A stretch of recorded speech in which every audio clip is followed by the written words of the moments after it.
ابو ہریرہ رضی اللہ عنہ نے فرمایا میں نے رسول اللہ صلی اللہ علیہ وسلم سے زیادہ خوبصورت کوئی نہیں دیکھا، گویا سورج آپ کے چہرے پر چل رہا ہو، اور میں نے رسول اللہ صلی اللہ علیہ وسلم سے زیادہ تیز چلنے والا کوئی نہیں دیکھا، گویا زمین آپ کے لیے لپیٹ دی گئی ہو، اور ہم پوری کوشش سے آپ کے ساتھ چلتے اور آپ کی رفتار میں کوئی تکلف نہیں ہوتا تھا۔ یہ حدیث صحیح ہے، دیکھیے سنن ترمذی حدیث رقم 3648 اور مسند احمد حدیث رقم 8943۔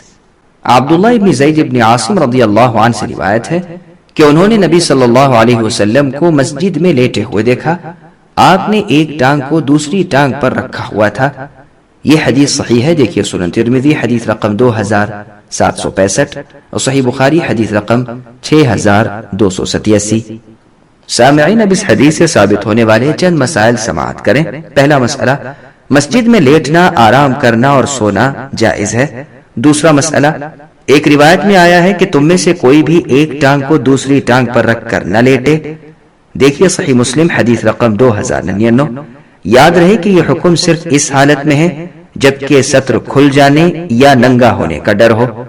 تیسرا مسئلہ، جب مسجد میں لیٹنا جائز ہے تو ثابت ہوا کہ بیٹھنا بھی جائز ہے، لہٰذا یہ حدیث باب کے موافق ہے۔ سبسکرائب کیجئے ہمارے چینل اور دبائیے بیل کا آئیکن تاکہ آپ کو ریگولر نوٹیفیکیشن اپڈیٹس مل سکے۔